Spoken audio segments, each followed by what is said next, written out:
السلام عليكم شباب وبنات تانية ثانوي 2026، ازيكم عاملين ايه؟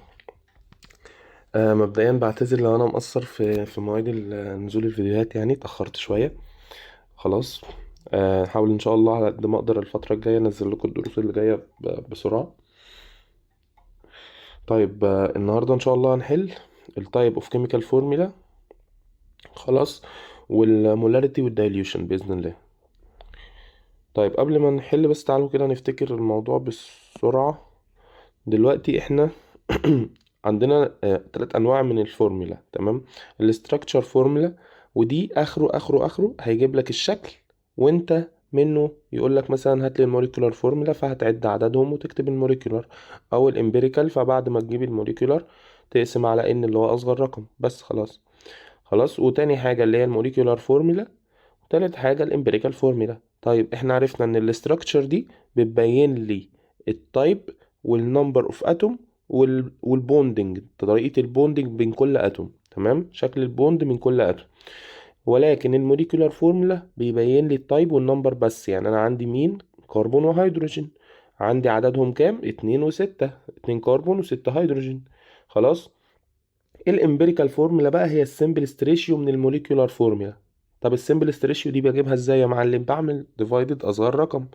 اصغر رقم ده اللي هو الان. خلاص. عملت ديفايدد اصغر رقم اللي هي 2، هنا 2 اوفر 2 فادتني 1. خلاص. 6 اوفر 2 ادتني 3، اسف دي 3 مش 4.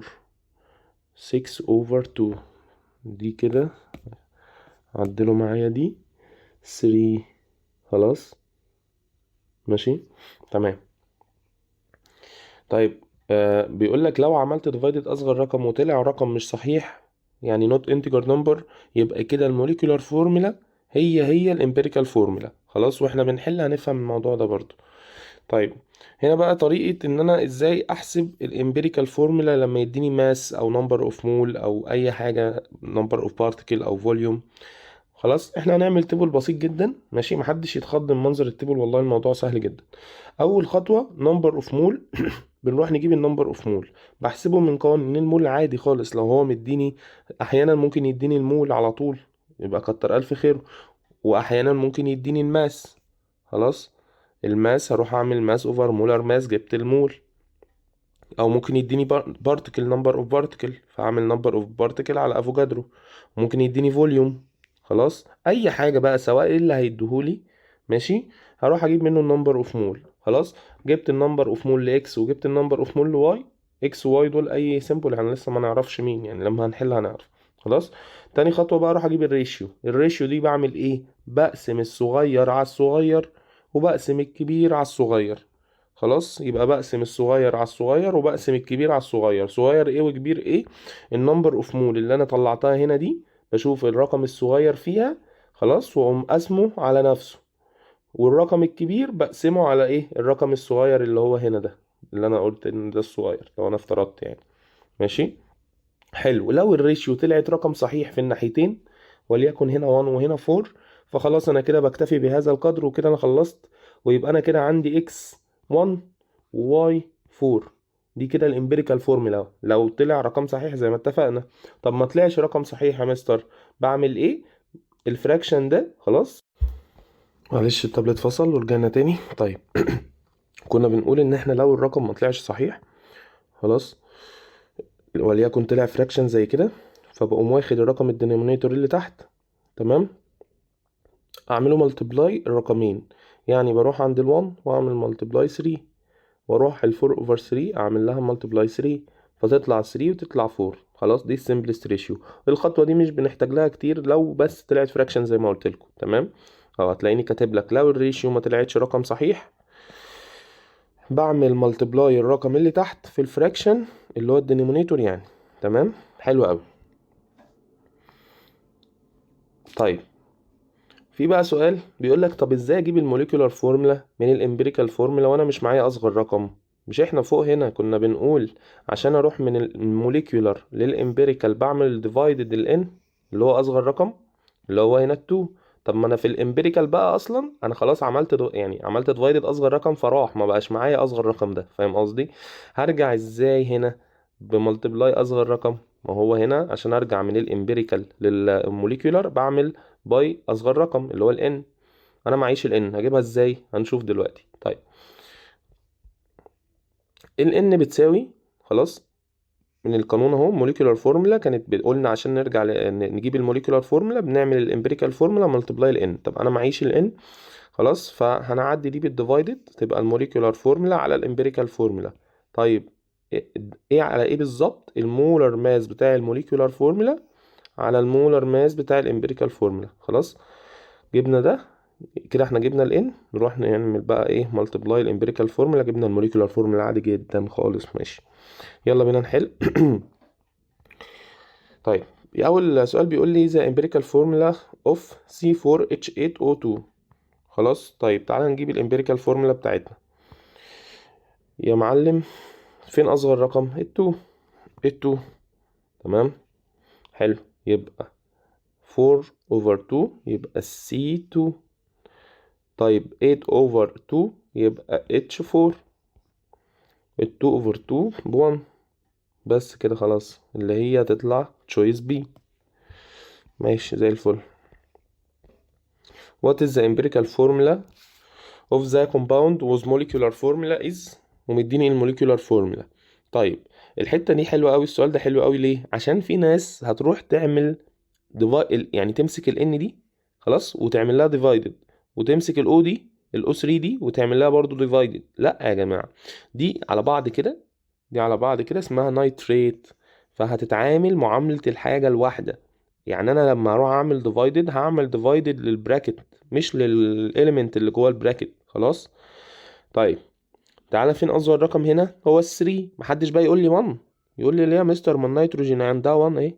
لا، احنا قلنا ان O3 ده اتوميك جروب بيتعامل معاملة الشيء الواحد. خلاص ده كده على بعض حاجة واحدة. تمام طيب يبقى اصغر رقم عندنا هو ال3. ماشي، يلا نروح نعمل divided 3. يبقى ال n ب3 هنروح نعمل divided 3. يلا بينا. طيب ال 6/3، 6/3 هتبقى ب2 صح، يبقى ال C2. ال 3/3 ب1 يبقى ال CH1. خلاص النيتريت على بعض كده 3/3 برضو ب1 فيبقى NO3. خلاص ليه ما عملتش البراكت؟ عشان خلاص هو بقى نيتريت NO3 واحدة بس، فمش محتاج ان انا احطها في براكت. خلاص تطلع تشويس بي في الاخر. تمام زي الفل. question 3 بيقول لي all of the following compound have the empirical formula CH2O except. حلو، يعني هو عايز مديني molecular formula في الاختيارات وبيقول لي كل اللي في الاختيارات دول هيبقى عندهم الامبيريكال فورمولا دي ما عدا حاجة منهم، حاجة واحدة بس مش هيبقى عندها الامبيريكال فورمولا دي. طب تعالى نشوف، تعالى نجرب ونشوف. بص يا معلم، HCHO مبدئيا كده دي لو جمعتها هتبقى CH2O. خلاص ولو اخدنا اصغر رقم اللي هو ال1 عملنا divided الاليمنت divided كله هيدينا فعلا نفس الايه، نفس الفورمولا برضو CH2O. خلاص طيب فدي كده هتدينا CH2O. ماشي، CH3 COOH تعال نجمعها الاول عشان ما نتلخبطش. عندنا كام كربون؟ 2 يبقى C2. عندنا كام هيدروجين؟ 4 يبقى H4. ادي 3 اهو، واحدة هناك. خلاص وعندنا كام اكسجين؟ 2 برضو يبقى O2. يلا يا معلم، فين اصغر رقم؟ ال2. اعمل ال2 divided 2 هتديك C. ال4 divided 2 H2. ال2 divided 2 هتديك O. اديتك فعلا C2H CH2O، فدي صح. ماشي، احنا عايزين نشوف الغلط. طيب دي COOH براكت باي 2، يعني دي معايا منها 2، فانا لو جمعتهم خلاص فهتبقى عبارة عن C2. تمام كده، مش البراكت باي 2. فهندخل بقى خلاص هنجمعهم كلهم مع بعض ويبقى عندنا H2 و O2.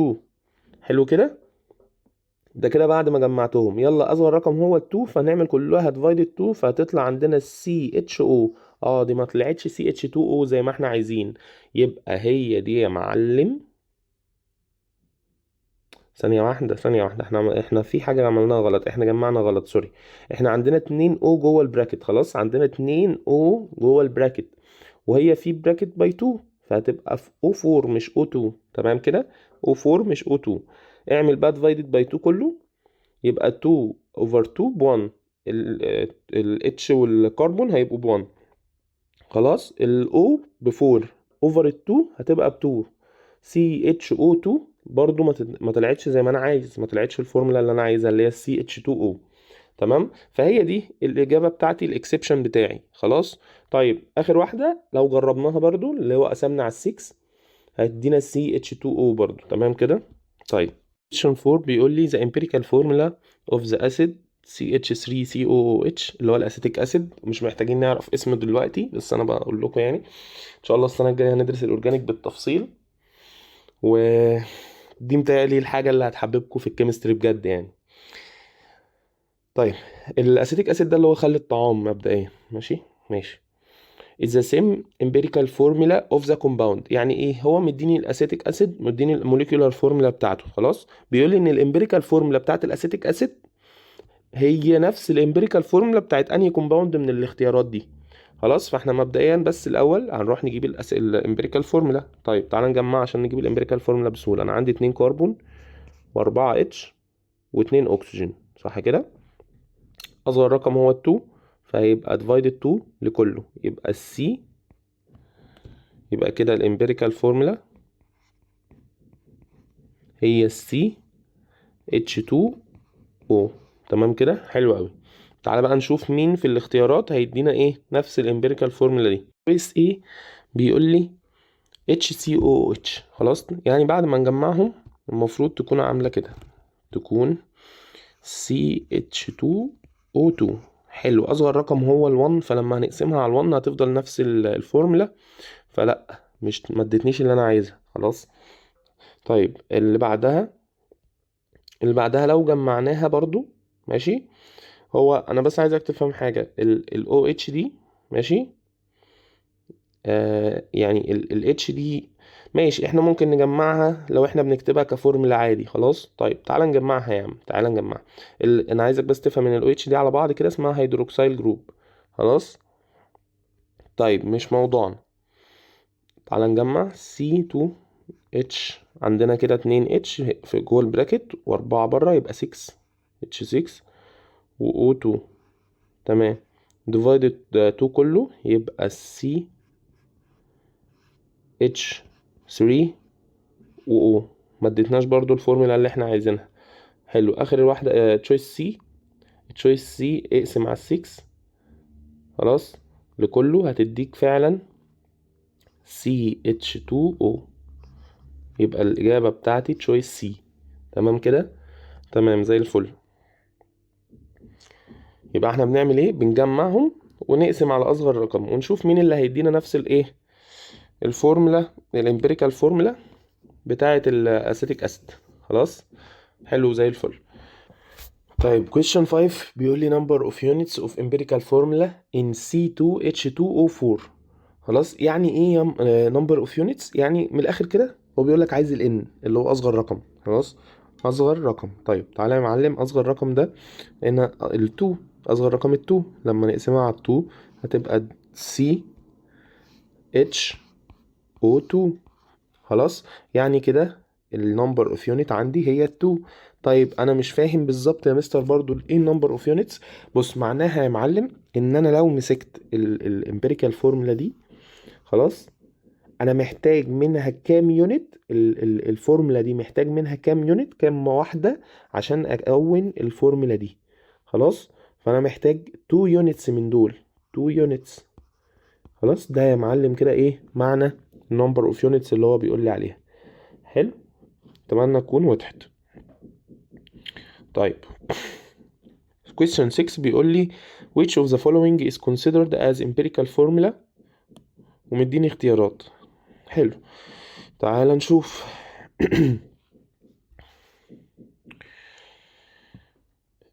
نقسم كل واحد على اصغر رقم.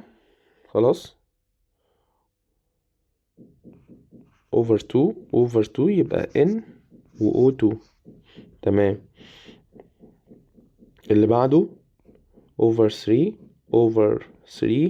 بقسم على اصغر رقم. خلاص، يبقى CH2.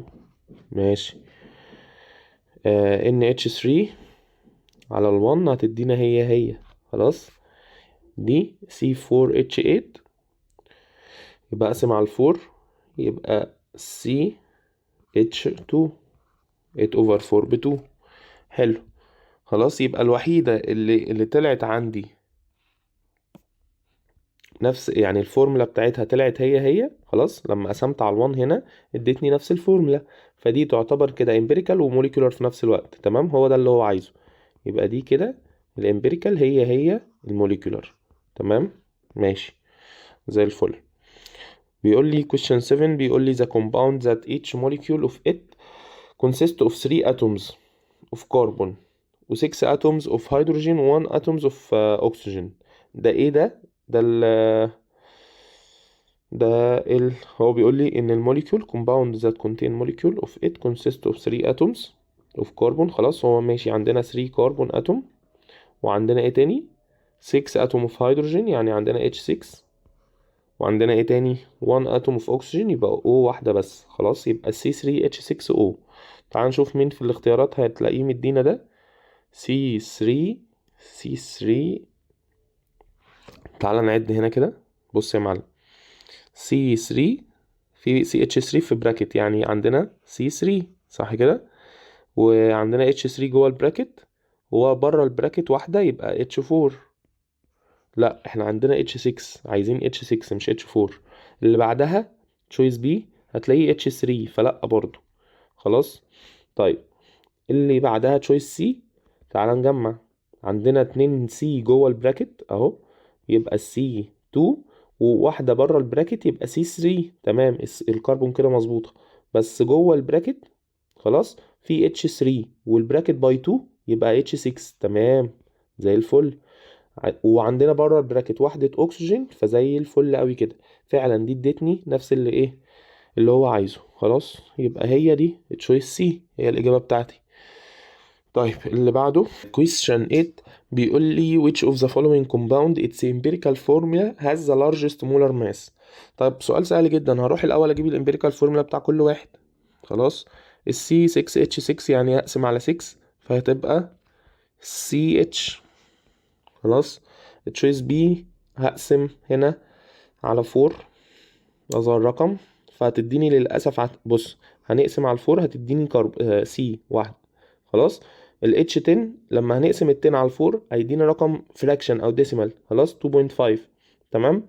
ففي الحالة دي هعتبر إن الامبيريكال فورمولا هي الموليكولار فورمولا.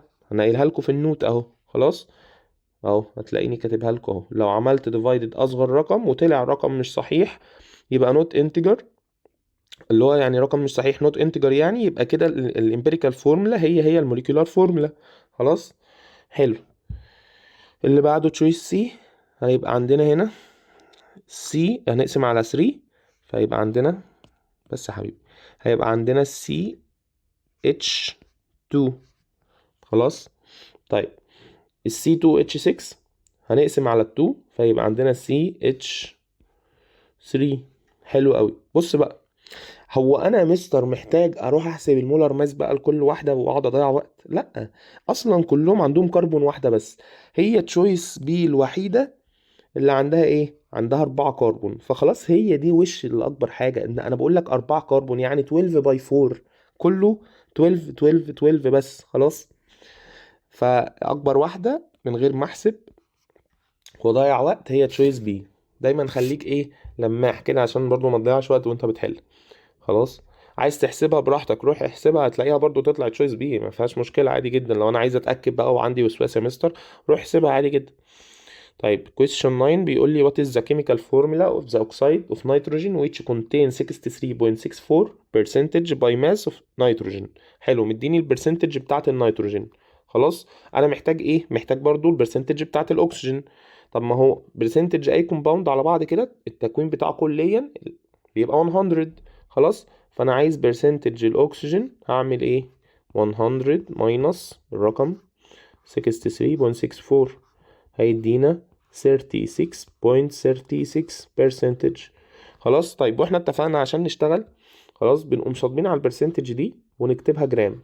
نشطب على البرسنتج دي ونكتبها جرام خلاص، ونتعامل معاها على اساس ان هي جرام ماس. خلاص كده حلو. هو عايز ايه هنا؟ عايز الكيميكال فورمولا بتاع الايه، بتاع الاكسايد اللي هو مديهولي. تمام، يبقى هروح اطبق الخطوات بتاعتنا. يلا بينا نشتغل بقى. اول حاجه هنا ال N اهو، وهنا الاكسجين. اول حاجه هنجيب النمبر اوف مول.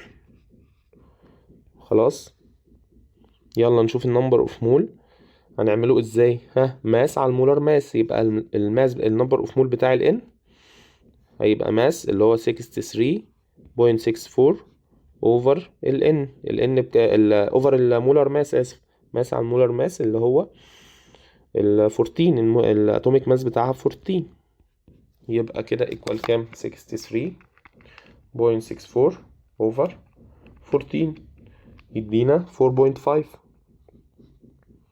خلاص نكتبها في البراك في التيبل على طول 4.5. حلو. اللي بعده الاكسجين. الاكسجين ب 36.36 اوفر اوفر كام؟ اوفر 16 يا معلم. يبقى 2.27. 2.27. حلو. فين الرقم الصغير هنا؟ هو 2.27. يبقى هقسمه على نفسه، اقسم الصغير على الصغير هيدينا 1، واقسم الكبير على الصغير يعني ال 4.5 على ال 2.27 هيدينا بالابروكسيميشن كده يدينا 2 1.98. فانا اقدر اعمل لها ابروكسيميشن واعتبرها 2. خلاص كده. ففي الاخر هتطلع عندي ايه؟ هتطلع عندي N2O. حلو قوي الكلام ده، حلو قوي الكلام ده. خلاص دي خطوة الريشيو عشان الناس اللي ايه ما تلخبطش. تمام حلو. N2O دي الكيميكال فورمولا. تمام. هو هنا هو عايز اللي انا جبتها دي كده، دي الامبيريكال. خلاص دي كده الامبيريكال. طيب انا المفروض هو عايز الكيميكال فورمولا، يعني عايز الموليكيولار فورمولا. تمام. فاعمل ايه يا مستر؟ بص يا سيدي، انت هتروح تجرب الاختيارات، تقسم كل واحدة على اصغر رقم. لو لقيت حاجة اديتك ال N2O يبقى تمام، هي دي الاختيار بتاعنا. طب انا ما لقيتش، يبقى ال N2O هي الامبيريكال، هي برضو الموليكيولار. خلاص. طيب تعالى نفهم. ال NO اصغر رقم عندي ال1، هنقسمه على نفسه هيدينا ال1. ماشي، هتفضل NO زي ما هي. طيب ال N2O، ال N2O خلاص ده نفس الامبيريكال فورمولا اللي انا جايبها، فخليها دلوقتي. ال NO2، ال NO2 اقسم على ال1 هتديك هي NO2. طيب اخر التشويس دي N2O4، اقسم دي على ال2 هتبقى N، واقسم ال4 على ال2 هتبقى O2.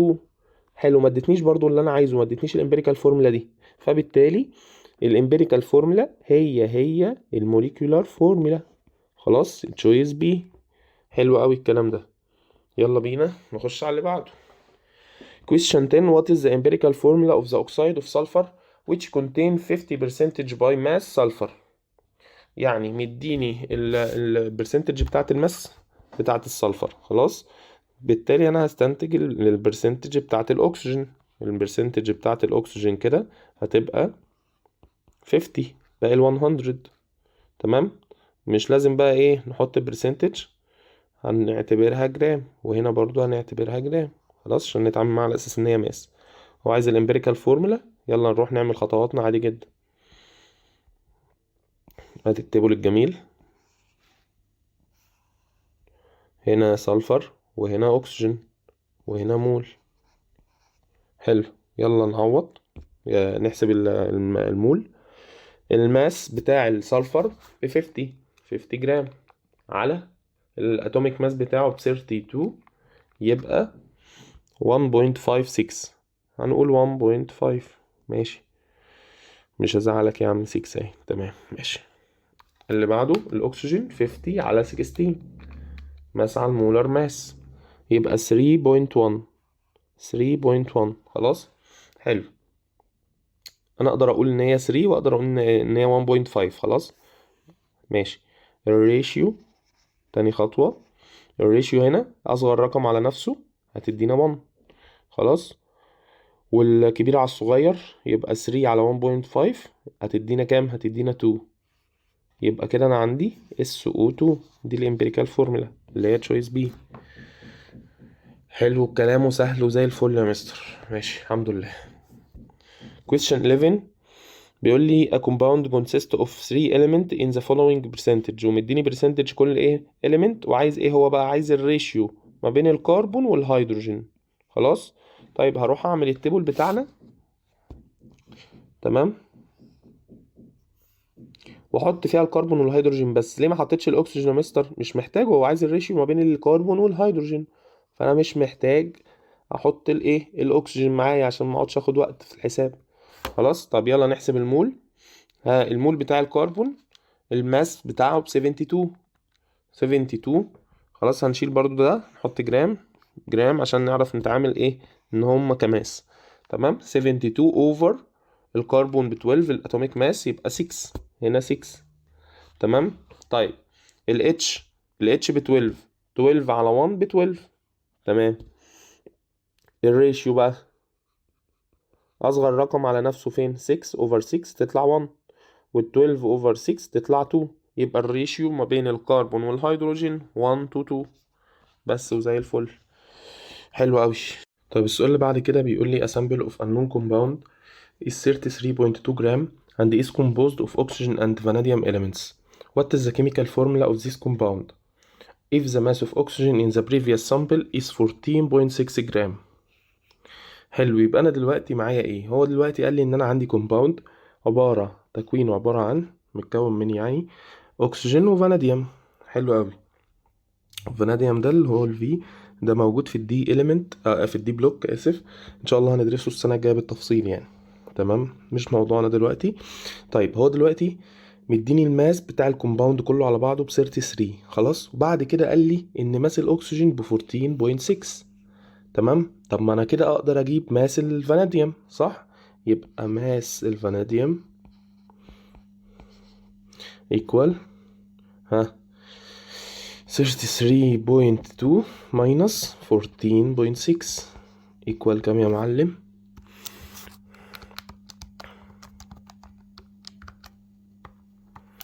هيطلع في الاخر 18.6. حلو قوي. بس خلاص يلا بينا نشتغل الشغل بتاعنا العادي. المساحات صغننة للأسف يعني. طيب ماشي. تعالى كده نعمل صفحة ونشتغل. طيب دلوقتي احنا معانا الماس بتاع الفاناديوم ماشي equal 18.6 جرام، وماس الأكسجين equal ب 14.6 جرام. حلو قوي. يلا بينا يا معلم نشتغل خطواتنا عادي. اعمل التيبل. هنا الفاناديوم وهنا الأكسجين ماشي النمبر اوف مول. يلا بينا. الماس النمبر اوف مول بتاع الفاناديوم 18. الماس على المولر ماس 18.6 على كام؟ الفاناديوم المولر ماس بتاعها فين ب 51. 51. خلاص. الاتوميك ماس بتاع الفاناديوم 51. حلو قوي. يبقى 18.6 على 51 يدينا 0.36 مول. 0.36 مول. حلو قوي. يبقى هنا 0.36. ماشي. الاكسجين بقى هيبقى 14.6 على المولر ماس اللي هو ب16 يساوي كام؟ 14.6 على 16 يدينا 0.91. 0.91. حلو قوي. يلا بينا ايه نجيب الريشيو يا معلم. الريشيو الصغير على الصغير هيدينا 1. تمام. طيب الكبير على الصغير يعني 0.9 على ال 0.36 هيدينا 2.5. 2.5 دي يعني اقدر اكتبها 5 over 2 صح كده؟ ماشي نكتبها بالفراكشن عشان ايه نعرف نجيب السمبلست ريشيو. في الحالة دي احنا للأسف محتاجين الخطوة بتاعة السمبلست ريشيو. طيب يلا بينا ايه نحسب السمبلست ريشيو.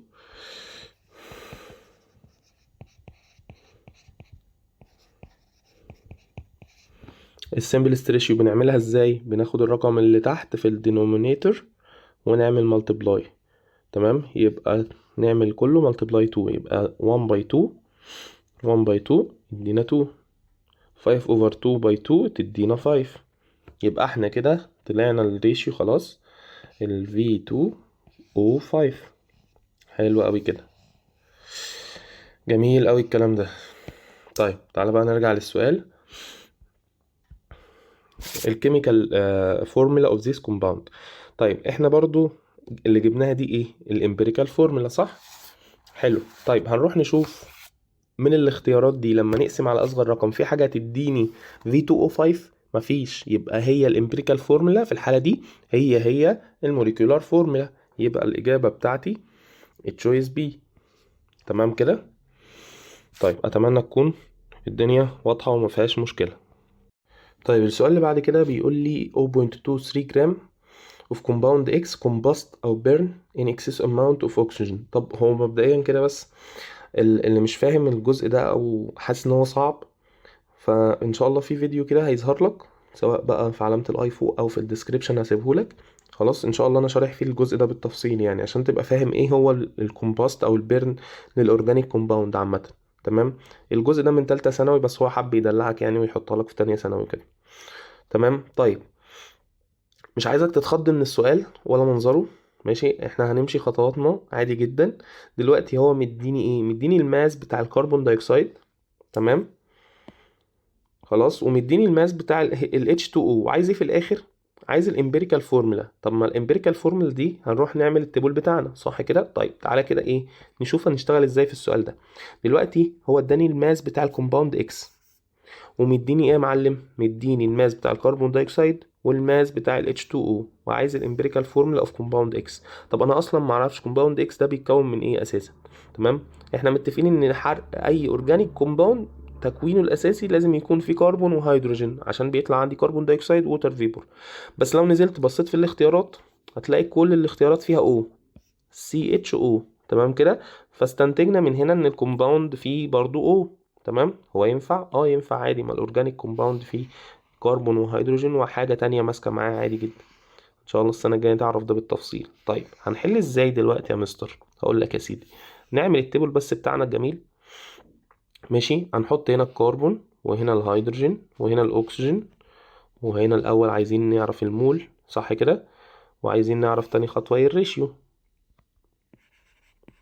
طيب بص يا سيدي، دلوقتي عشان نجيب النمبر اوف مول هروح اجيب الماس بتاع الكربون والماس بتاع الهيدروجين. طب ايه ده يا مستر؟ ليه ما اروحش اجيب نمبر اوف مول على طول؟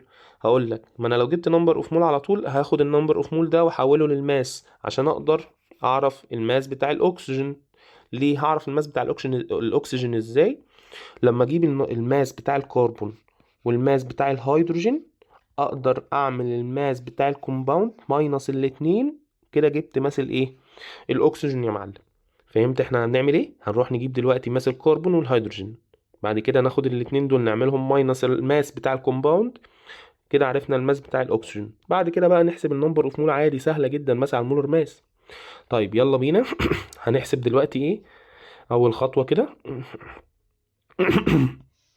تعالى كده ناخد ايه ده في جنب لوحده. ماشي. يبقى اول خطوه ماس اوف كربون. تمام. هنجيبه ازاي بقى ماس الكربون ده؟ دلوقتي احنا معانا ماس الكربون دايوكسيد على بعض، يبقى احنا معانا الكربون دايوكسيد على بعض. عايزين احنا مين؟ عايزين ماس الكربون.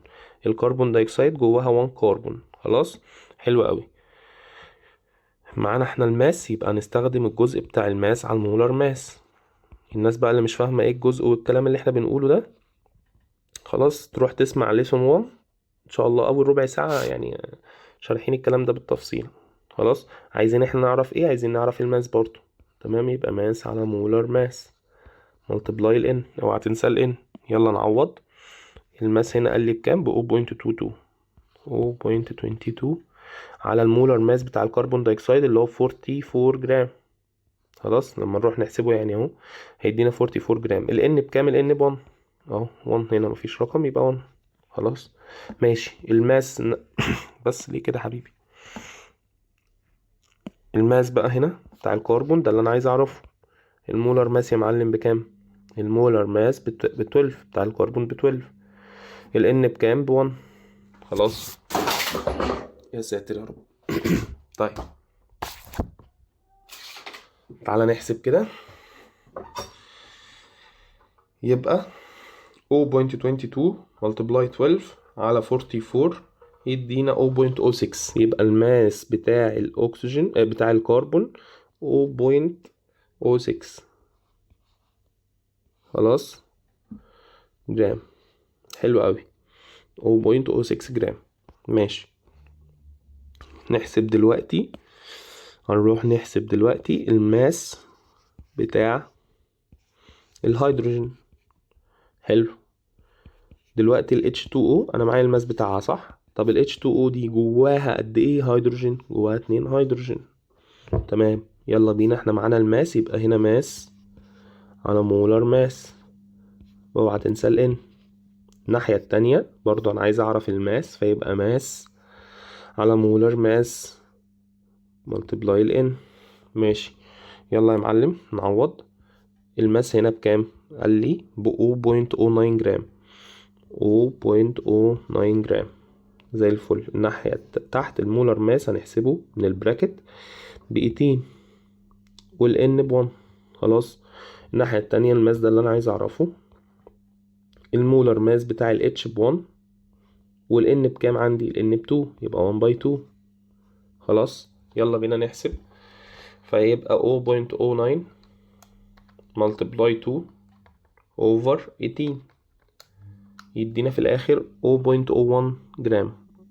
يبقى الماس 0.01 جرام. تمام كده. يبقى احنا كده دلوقتي جبنا الماس بتاع الكربون والماس بتاع الهيدروجين. نقدر بقى نروح نعمل له ماينس ونجيب ماس الاكسجين. يبقى كده تالت خطوة. تالت خطوة يا معلم، ماس الاكسجين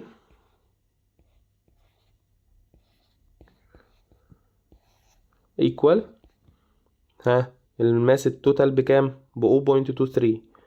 0.23 ماينس افتح براكت الاو ماس الاكسجين ماس الكربون 0.06 بلس ماس الهيدروجين 0.01 ايكوال كام؟ يبقى 0.023 اسف 0.023 على طول ماينس 0.06 بلس 0.01 يدينا يا معلم 0.16 0.16 جرام. حلو قوي كده. كده خلاص جبنا ماس الكربون والهيدروجين والاكسجين. خلاص محتاجين بقى نجيب المول نحولهم لمول. فعلى طول بقى كده على طول ايه هنعمل ايه يا مستر؟ نجيب الماس على المولر ماس. فهنا الماس على المولر ماس بتاع الكربون بكام؟ ب 12. تحت برضو نفس الكلام ماس على المولر ماس. المولر ماس بتاع الهيدروجين ب1. نفس الكلام هنا ماس على المولر ماس. المولر ماس بتاع الاكسجين ب 16. يلا بينا نحسب كل واحدة. يبقى 0.06 على 12 يدينا 5 باي 10 باور نيجاتيف 3. 5 باي 10 باور نيجاتيف 3. نخش على اللي بعدها 0.01 على 1 هيدينا برضو 0.01. طيب اللي بعدها 0.16 على 16 هيدينا 0.01 برضو 0.01. حلو قوي. اصغر رقم اللي هو ال 5 باي 10 باور نيجاتيف 3. فاحنا هنقسم الصغير على الصغير هيدينا نفس 1. هيدينا 1. نقسم الكبير على الصغير يبقى 0.01 على 5 باي 10 باور نيجاتيف 3 هيدينا 2. هيدينا 2. تمام كده. يبقى انا كده يا معلم جبت الامبيريكال فورمولا بتاعتي عبارة عن CH2O2. الله زي الفل. اللي هي هتبقى تشويس C. CH2O2 زي الفل. وفكرة جميلة جدا جدا. اتمنى تكون الدنيا وضحت ومش صعبة. خلاص وما تستصعبوش الموضوع. والله هي يعني اعتبر نفسك بتعمل لعبة كده. خلاص لعبة خطوات كده متسلسلة مع بعض. طيب السؤال اللي بعده بيقول لي 1 مول في هيدروكربون اكس جيف. بص لما يقول لك هيدروكربون اعرف يا معلم ان الكومباوند بتاعك عبارة عن كربون وهيدروجين اونلي. تمام. انما لو ما قالكش هيدروكربون وقال لك كومباوند اكس فلا، بص على الاختيارات، شوف الاختيارات ايه الاول. تمام. زي في السؤال ده كده، السؤال 13 ده كان قايل لي كومباوند اكس، ما قاليش هيدروكربون. هيدروكربون يبقى على طول من غير ما افكر التكوين بتاعه كربون وهيدروجين فقط. ماشي حلو قوي. معايا 1 مول منه gives upon complete combustion، لما حرقته اداني 3 مول من الكربون دايوكسيد و 3 مول من ال H2O، وعايز الامبيريكال فورمولا نفس الخطوات برضو، بس هنا بقى هو ايه مديني المول والدنيا اسهل شويه. طيب تعالى ناخد السؤال ده في حته فاضيه بس عشان نعرف نتعامل معاه. تعالى كده.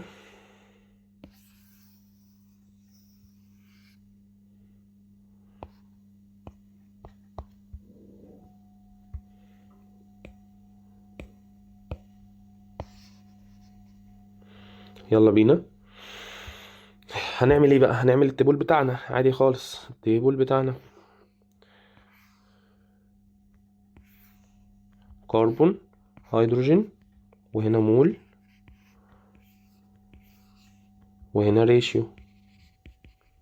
حلو قوي. يلا دلوقتي احنا معانا ايه؟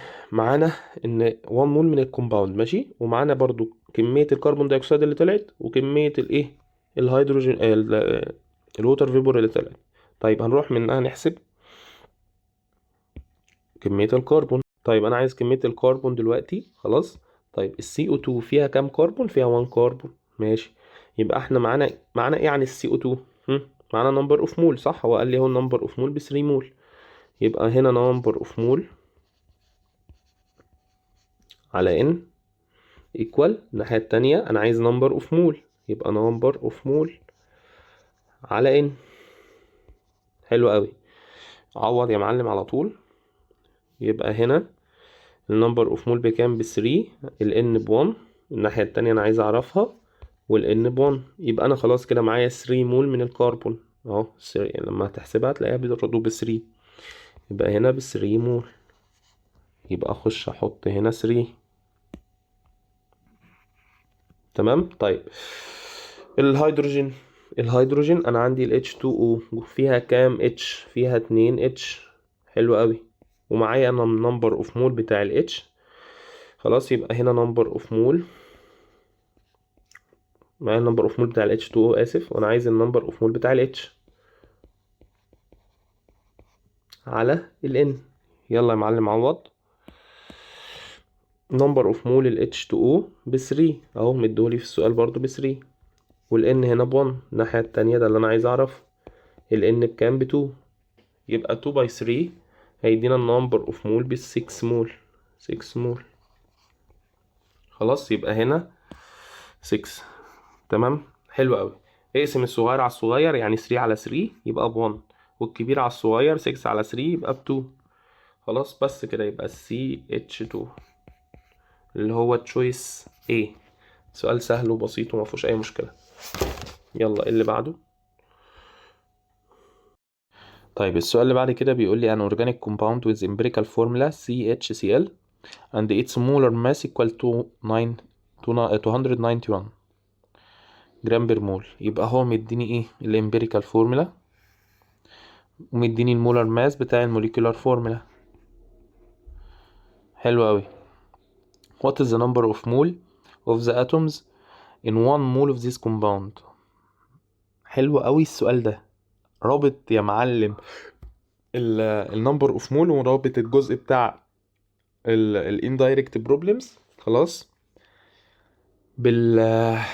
بالفورمولا، وحته حلوه قوي بصراحه. ماشي. احنا هنعمل ايه دلوقتي؟ عايزين نعرف الموليكولار فورمولا. خلاص. طيب ما احنا خلاص هو السؤال اصلا جاهز، مديك الموليكولار فورمولا المولار ماس بتاعها ومديك الامبيريكال فورمولا. طب احسب المولار ماس بتاع الامبيريكال فورمولا ايكوال بكام؟ CHCl يعني 12 بلس 1 بلس 35.5. 12 بلس 1 بلس 35.5 يدينا 48.5. 48.5 جرام بير مول. تمام كده حلو قوي. يلا نحسب ال N. يلا نحسب ال N هي المولر ماس بتاع الموليكولار فورمولا اللي هو 291 على المولر ماس بتاع الامبيريكال فورمولا اللي هو 48.5، يبقى ايكوال 291 على 48.5 يدينا 6. ال N ب 6 يا معلم، يبقى هنضرب ال CHCl دي في 6 كلهم، يبقى عندنا C6 H6 Cl6. حلو قوي الكلام ده. دلوقتي بقى هو عايز يعرف ايه؟ عايز يعرف النمبر اوف مول اوف اتومز. خلاص، عدد المول اللي في الكومباوند ده، او عدد مول الاتومز، مولات الاتوم اللي في الكومباوند ده. طيب تعالى كده نشوف الاول احنا عندنا كام مول هنا. بالراحه كده، تعالى احنا عايزين حته فاضيه بس، يعني ماشي هنحاول نتخيل ان دي حته فاضيه وبعد كده نبقى نمسح. طيب دلوقتي احنا لا مش هننفع نشتغل هنا كده. طيب نعمل صفحة. دلوقتي احنا اتفقنا ان احنا عندنا C6 H6 Cl6. ماشي حلو. فيها كم اتوم الكومباوند ده؟ في كم اتوم؟ عد يا معلم. 6 بلس 6 12 بلس 6 كمان 18، يبقى عندي 18 اتومز. عندي كام؟ 18 اتومز. طيب هو عايز يعرف ايه؟ عايز يعرف النمبر اوف مول. حلو قوي. طيب هو اصلا قال لي النمبر اوف مول بتاع الكومباوند 1 مول، يبقى انا هنا هستخدم نمبر اوف مول. النص ده هستخدم نمبر اوف مول على ان. الناحية التانية هستخدم ايه؟ برضو نمبر اوف مول على ان. ما انا عايز اعرف نمبر اوف مول اوف اتوم، يبقى نمبر اوف مول على ان. حلو قوي الكلام ده. بص يا صاحبي، النمبر اوف مول قال لي ايه؟ قال لي 1 مول اوف اتس اوف كومباوند، يبقى انا عندي 1 مول من الكومباوند. تمام. ال n بكام هنا؟ ب1. مفيش حاجة هنا يبقى 1. خلاص حلو. النمبر اوف مول ده اللي انا عايز اعرفه. ال n بكام هنا؟ 18. حلو قوي كده. يبقى النمبر اوف مول بتاعي 18 باي 1 على 1، يبقى النمبر اوف مول في الاخر هيطلع ب 18 مول. بس كده عشان دي الناس ما تلخبطش، واحنا الحمد لله موحدين طريقة شغلنا مهما كان السؤال. خلاص بس يبقى 18 مول اوف اتومز زي الفل. طيب يلا اللي بعده. question 20 بيقول لي the complete combustion of hydrocarbon in excess of oxygen gas yields 7.8 جرام of CO2 and 4.2 جرام of H2O. حلو قوي. مديني الماس بتاع الكربون دايوكسيد والووتر فيبور. خلاص وعايز هو ايه بقى؟ mass of each carbon and hydrogen in this hydrocarbon. عايز الماس بتاع الايه؟ الكربون والهيدروجين. طب ما دي سهله قوي، دي سهله جدا. تعالى يا معلم، دلوقتي احنا عندنا CO2 اتفقنا فيها كام سي؟ واحدة بس. حلو. مديني هو الماس، يبقى هستخدم هنا ماس على مولر ماس. ما تنساش ال N ايكوال. الناحية التانية عايز يعرف ايه؟ عايز يعرف الماس، يبقى برضو هستخدم ماس على مولر ماس. وما تنساش ال N. حلو. يلا عوض. الماس هنا بكام؟ مديهولي ب 7.8. المولر ماس بتاع ال CO2 ب 44. خلاص 44. ماشي حلو. ال N ب1. يا صاحبي بقى ما تخنقنيش. طيب يبقى ال N هنا ب1. تمام حلو. الناحية التانية الماس ده اللي انا عايز اعرفه. المولر ماس ب12. ال N ب1، يبقى 12 باي 7.8 على 44، يبقى 2.127. خلاص جرام. حلو قوي. يبقى احنا كده جبنا الجرام بتاع الكربون. طيب عايز يعرف ايه بقى؟ عايز يعرف ماس الهيدروجين.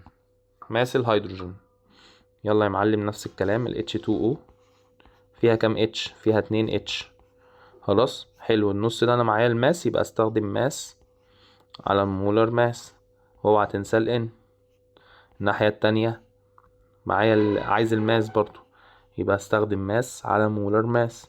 واوعى تنسى ال N. يلا عوض. الماس هنا بكام؟ هو قال ب 4.2.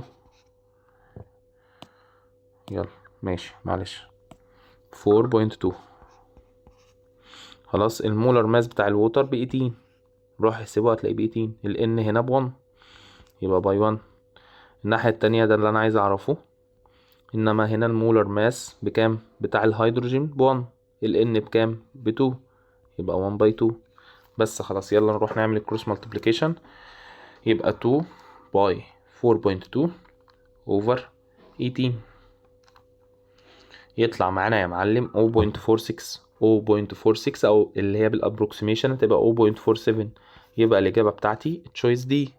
يبقى question 20 التشويس دي. خلاص طيب حلو قوي، فكره سهله وبسيطه ماشي. ما هو مش كله هيبقى ضرب ضرب يعني. طيب السؤال اللي بعد كده بيقول لي which of the following represent a chemical compound with molecular mass equal its empirical molar mass. طيب بصوا، هو دلوقتي عايز من الاخر كده من الاختيارات اللي يكون الموليكولار فورمولا هي الامبيريكال فورمولا. طيب ما هي دي احنا قلنا بنجيبها ازاي؟ والله هنشوف الكومباوند ده قدرنا نعمل له سمبليفاي ولا لا. تمام، فتعالى كده تشويس ايه، نقدر نعمله سمبليفاي، بس في الحالة دي بقى خلاص مش هنقسم على اصغر رقم، لا احنا هنقسم الرقمين على 2. المهم ان الاتنين لو اتعمل لهم سمبليفاي فكده ايه، الامبيريكال مش هي الموليكولار. تمام، احنا لو قسمنا الاتنين على 2 فيصبح عندنا الامبيريكال C2H3. خلاص فاتقسمت او اديتنا يعني حاجه سمبليفايد، فكده دي ما تنفعش. طيب تعالى نشوف اللي بعدها، هنقسم على اصغر رقم اللي هو 2، ال 4 over 2 برضو هتتقسم وهتبقى NH2، فبرضو اتقسمت واديتنا حاجه تانية ما تنفعش. دي هنقسم على 2 هنقسم على 2 هتدينا KO، اتقسمت فما ينفعش. طيب هتيجي بقى لدي الوحيده اللي مش هتتقسم، هتقسم على 2 هنا ماشي، بس ال5 هتديك رقم فراكشن مش هتديك حاجه سمبليفايد. خلاص فاحنا لازم يطلع لنا انتجر نمبر، فدي للاسف مش هتنفع، فهي دي اللي هو عايزها اللي هو الموليكولار فورمولا هي الامبيريكال فورمولا. خلاص طيب if the empirical formula of compound is CH2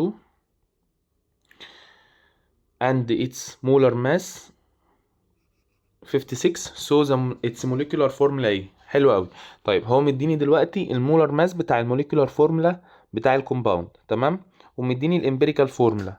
خلاص عايز بقى هو يعرف الموليكولار فورمولا. طب ما احنا عارفين، تعالى كده اهو افكرك، احنا عارفين ان عشان اجيب الان اللي انا بضرب فيها، مش احنا اتفقنا ان الان دي هي الرقم الصغير اللي احنا بنقسمها، يعني لما بيكون معانا الموليكولار فورمولا بنقسم على الان، صح كده اهو.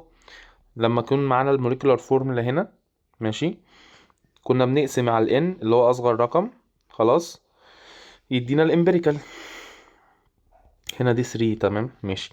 طيب فاحنا للاسف معناش الان، هنجيبها ازاي الان بقى؟ تمام، هنجيبها عن طريق ان احنا هنعمل الموليكولار فورمولا اوفر الامبيريكال فورمولا. طب ايه بالظبط؟ المولر ماس بتاع الموليكولار فورمولا على المولر ماس بتاع الامبيريكال فورمولا، تمام كده هيدينا الان.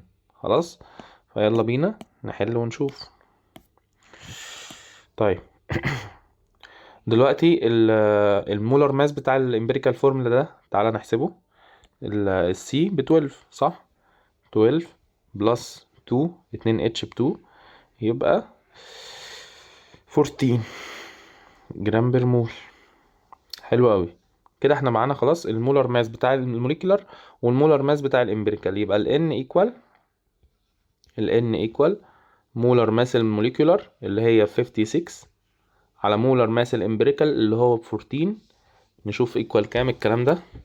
56 على 14 يدينا 4، يبقى ال N يا معلم ب 4. حلو قوي الكلام ده.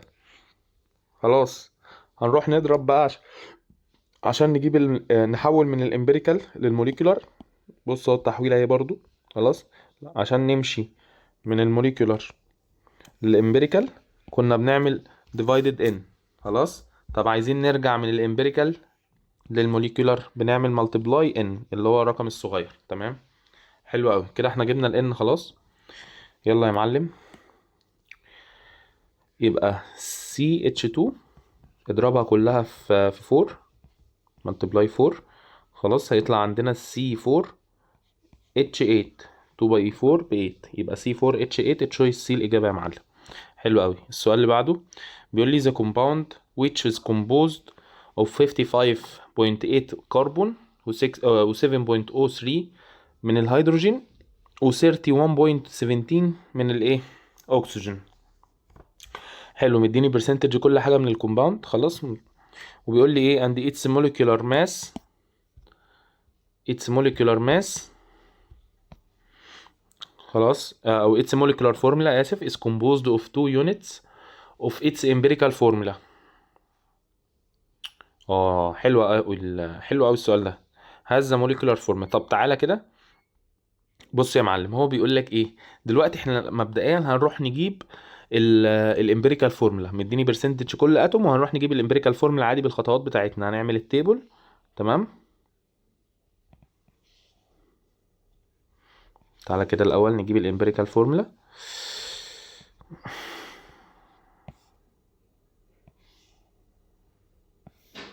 خلاص، هنا كربون وهنا هيدروجين وهنا اكسجين. النمبر اوف مول، يلا بينا.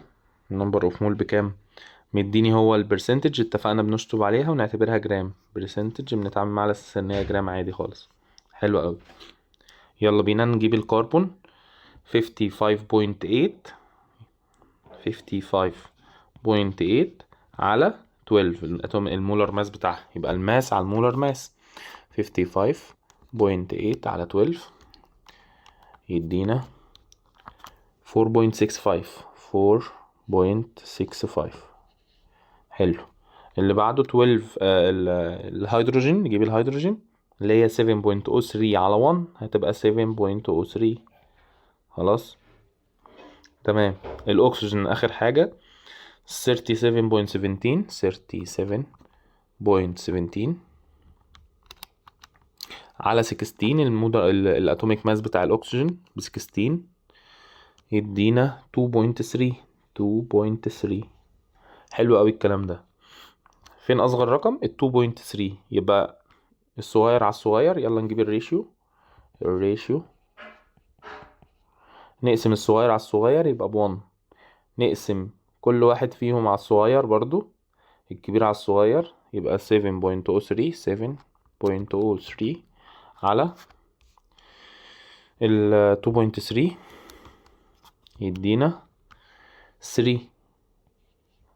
طيب ال 4.65 على 3 على ال 2.3 اسف يدينا 2. تمام. ما بناخدش طالما 2.0 حاجة بنعتبرها 2. تمام كده. 3.0 حاجة بنعتبرها 3. ماشي عشان الناس ما تلخبطش. يبقى احنا كده جبنا الامبيريكال فورمولا عبارة عن C2H3O1. تمام كده. هو بقى بيقول لي ايه يا معلم؟ بيقول لي ان الموليكولار فورمولا بتاعتي خلاص is composed of 2 units of empirical formula. 2 units من الامبيريكال ايه فورمولا. خلاص، يعني انا عايز 2 يونتس من دول، 2 من دول.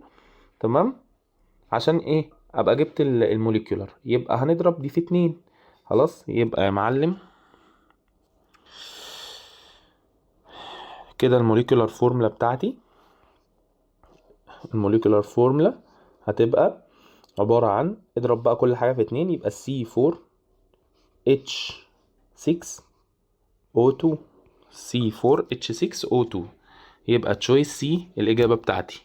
خلاص، الدنيا حلوة وزي الفل. طيب أتمنى تكون الموضوع واضح يعني. ماشي. اللي بعده question 18. The molar mass of unknown compound is 148.5 جرام بر مول. مديني المولر ماس بتاع الايه الموليكولار فورمولا. ماشي حلو. it's composed of، ومديني بقى البرسنتج اللي ايه كل حاجة بيتكون منها. هو بيتكون من كربون وهيدروجين والباقي من الكلورين. خلاص، قالك and the rest is of chlorine، الباقي يعني من الكلورين. تمام كده. طيب تعالى الاول نشوف احنا ايه البرسنتج بتاع كل واحدة عشان نجيب برسنتج الكلورين. هو كل الكومباوند البرسنتج بتاعته المفروض تكون 100. طيب فهنعمل 100 عشان نجيب برسنتج الكلورين. تعالى كده equal 100 minus ايه بقى؟ minus افتح البراكت 24.24 بلس ال 4.04 4.04 اقفل البراكت، شوف هيديك كام يا معلم. يبقى 100 ماينس 24.24 بلس 4.04 هيدينا 71.72 71.72. تعالى كده نكتبها في حتة أوضح. 71.72. حلو، ده كده البرسنتج بتاعت مين؟ بتاعت الكلورين. حلو، هنتعامل مع البرسنتج على اساس ان هما ايه، ماس، ونشتغل الشغل بتاعنا عادي. يلا بينا. ماشي، يبقى كربون هيدروجين Cl. يلا المول. يلا يا معلم، الماس بتاع الكربون بكام؟ 24.24. يبقى 24.24 اللي هو الماس على المولر ماس او الاتوميك ماس، يبقى اللي هو 12 على 12. خلاص، يبقى كده النمبر اوف مول ب 2 بوينت. ليه بس كده؟ بس النمبر اوف مول ب 2.02، يعني احنا ممكن نعتبرها 2. خلاص ماشي. يلا اللي بعده. اللي بعده الهيدروجين 4.04 على 1 هتبقى 4.04، وممكن نعتبرها 4. تمام، لو عملنا سمبليفاي لكله يعني، فيبقى كده 2 و4. السي ال بقى، السي ال احنا قلنا ان هي ب 71.72 على كام؟ على 35.5. 35.5 هتدينا 2. حلو قوي، كده اصغر رقم عندنا هو 2. فالريشيو نقسم الصغير على الصغير اللي هو 2 على 2 تدينا 1. نقسم الصغير على الصغير اللي هي 2 برضو تدينا ايه؟ 1. ماشي، والكبير على الصغير اللي هو 4 على 2 هتدينا 2. يبقى احنا كده الكومباوند بتاعنا عبارة عن CH2Cl. خلاص، ده كده الكومباوند بتاعي. ده كده الايه، خلي بالك الامبيريكال فورمولا. ماشي، دي كده الامبيريكال فورمولا. انا عايز الموليكولار فورمولا. تمام، طب اجيب الموليكولار فورمولا ازاي؟ يلا يا معلم، هنجيب ال N ازاي يا مستر؟ الماس بتاع الموليكولار فورمولا، الماس او المولر ماس اوف الموليكولار فورمولا على المولر ماس اوف الامبيريكال فورمولا. خلاص، هو مديك المولر ماس بتاع الموليكولار فورمولا ب 148.5. طيب هنجيب احنا المولر ماس بتاع الامبيريكال. يلا نروح نحسبه. الكربون ب 12. الكربون ب 12 بلس 2 اتش يبقى ب 2 بلس 35.5 اللي هي السي ال يدينا 49.5. 49.5. خلاص، نشوف بقى لان هتطلع بكام.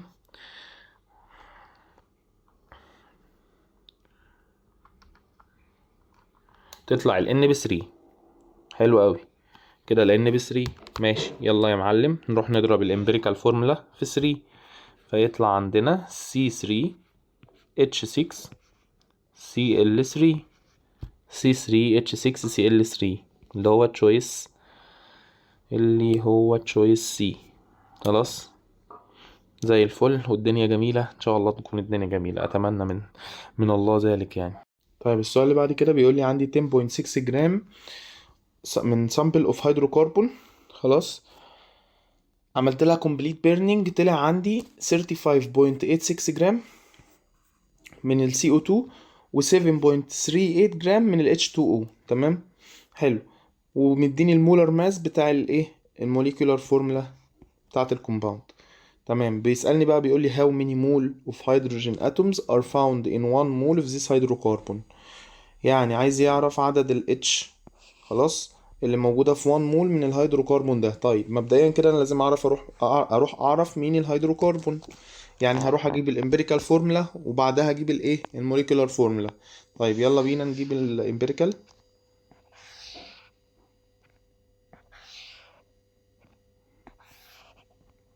هو قال لنا ايه؟ قال لنا ان الكومباوند بيتكون من كربون وهيدروجين. ما هو قال لنا هيدروكربون، يبقى الكومباوند بيتكون ما بين كربون وهيدروجين اونلي.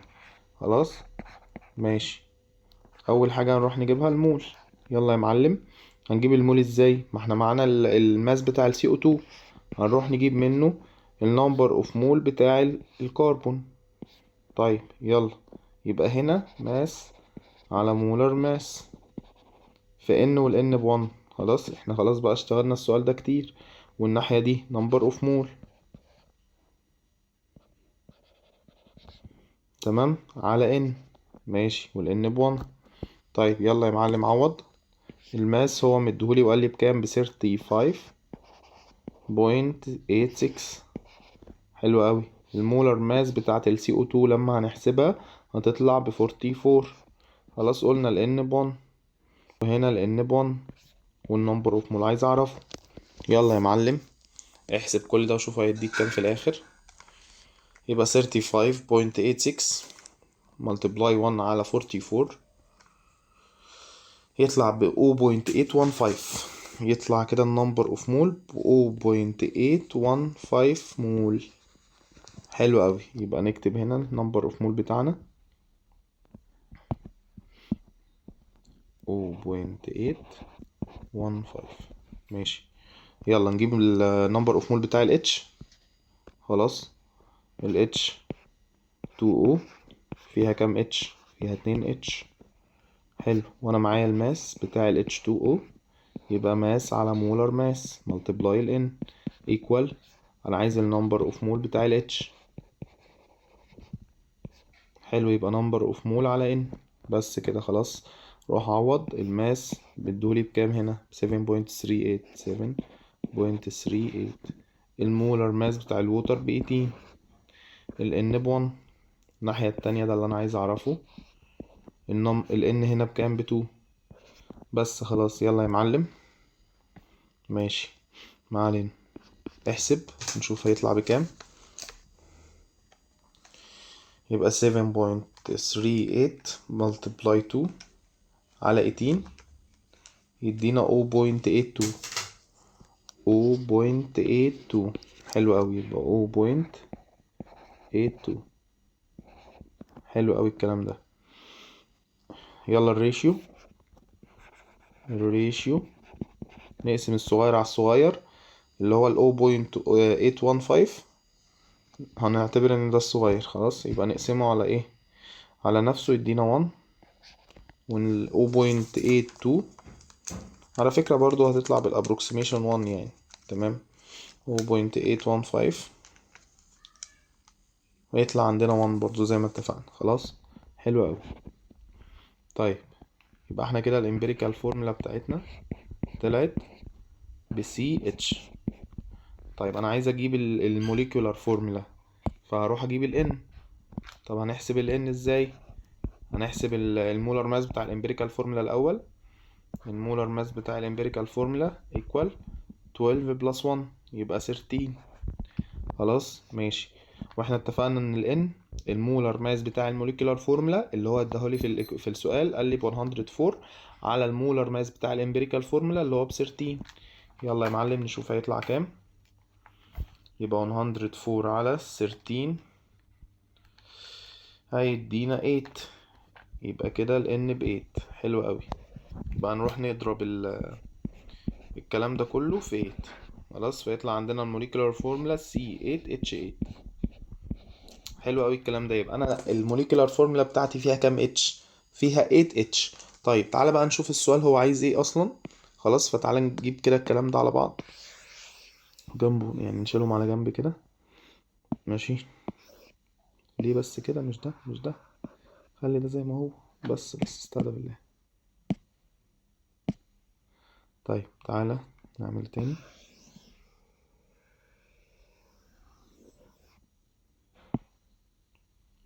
برضو انت مصمم تاخد معانا لا اله الا الله.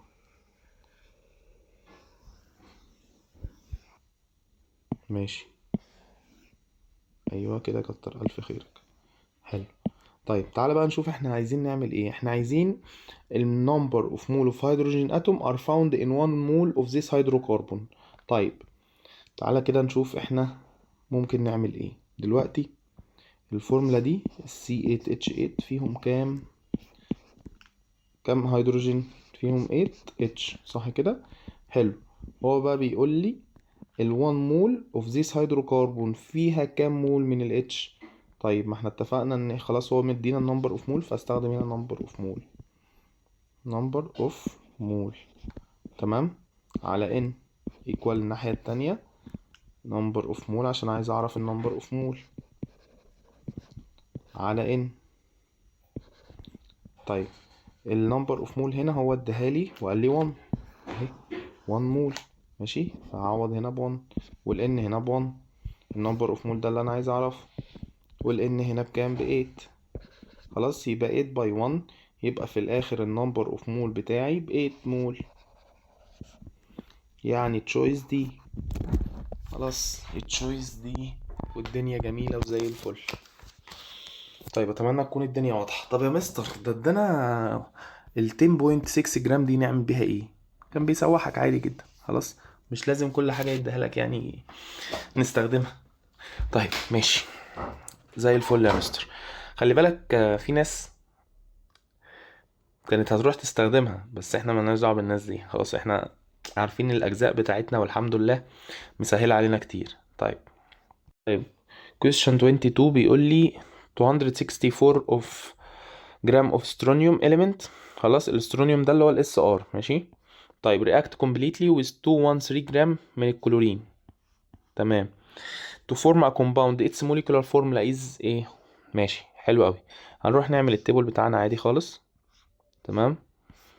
هنا اس ار وهنا سي ال، وعايزين اول حاجه مول، تاني حاجه الريشيو. يلا يا معلم. المول اللي هنجيبه ازاي بتاع الاسترونيوم؟ مديني هو الماس بتاع الاسترونيوم 264. خلاص، والاتوميك ماس بتاعها 87.6. تمام. شوف ده هيطلع بكام. 264 على 87.6 يدينا 3. حلو قوي، يدينا 3. الدنيا سهلة وزي الفل. السي ال، ها، السي ال بقى بكام؟ 213. مديني الماس بتاعها ب 213 والاتوميك ماس بتاعها 35.5. فنشوف هتطلع بكام.